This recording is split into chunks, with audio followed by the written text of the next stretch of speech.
Alright, so I thought I'd go ahead and try and do a live 360 tasting of the Sticky Brown. So I got a couple versions here. I got V1. Let's go ahead and get this cracked open. Get into the glass.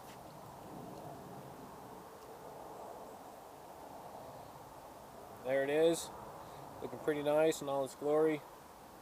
Wow, that's a pretty good looking beer. Smelling very delicious.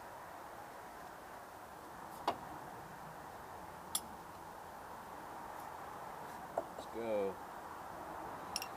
Try and get this done before the sun goes down. Here's the V2. Now this was bottled just 3 weeks ago. So there it is. Let's see. Looking really nice as well. Very, very similar color, if not the same color. So there we go, side by side. This one is version 2. Version 1 here, exactly the same. Let's go ahead and compare these guys. A little bit more carbonation actually on the second one, which is bottle conditioned, but despite that, I can see the bubbles streaming up through the glass, just wicked. Upside down snowstorm. And V1, this one was bottled off the keg, hence why I think it's got a smaller head on it. But let's go ahead and taste V1. Get the aroma on it. I can definitely get some dark notes, or dark fruit ester notes on the aroma.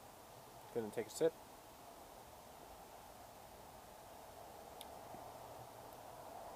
Very nice. Taste follows the nose on that, so it's like a really nice, light bit of dark fruit sort of flavors. It's got a light medium body on it. Carbonation is in the mouth. It's well done actually. I think it's really nice carbonation wise.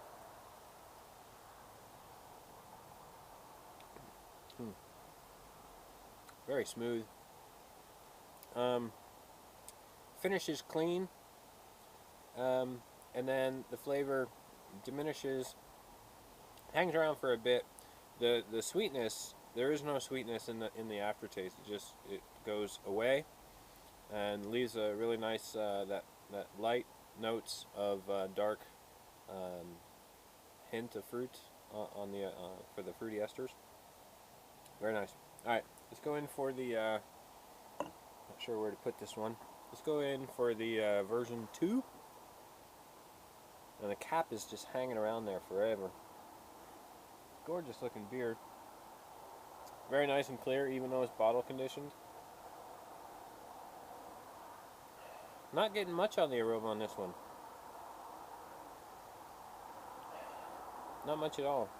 Gonna dive in. Cheers.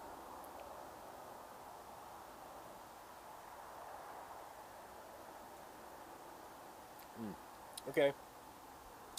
Very different. Again, this is only 3 weeks old, so it's very young. But the difference between these two is I believe this one is using the WLP007, and this one, version 2, we used the Nottingham yeast. On version 1, we did a split batch, and we actually liked the Nottingham better, so we used that in version 2. So that's definitely why I'm getting a difference in the aroma and the flavor on these two. Let me go in for another sip.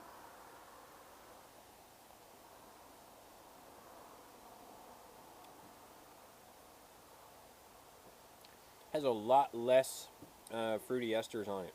It's very clean, nice, clean finish. I get none of those dark fruity notes on the aftertaste, or actually in the flavor in general. It's just really nice, clean brown.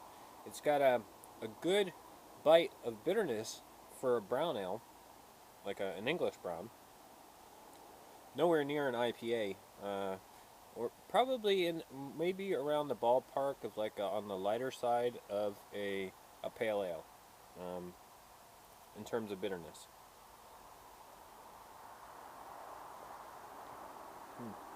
I'm gonna have some more. That's tasting pretty good.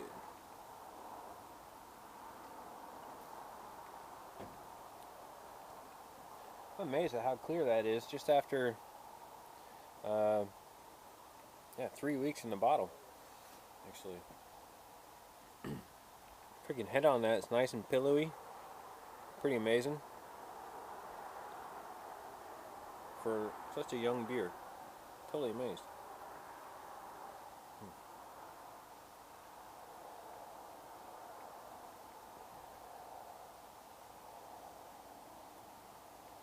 I'm searching for alcohol on it, and if I search for it, I get it there like I would for a normal light beer. I mean, if you really search for it, you can tell it's a beer with alcohol in it. It's a drink with alcohol, but it's definitely not prominent. It's not up there. It's very clean, smooth. It's got a nice malty sort of coat into it when you first sip it, but it doesn't linger around, so it washes away nice and clean, leaves the palate ready for more. Gonna go in and indulge.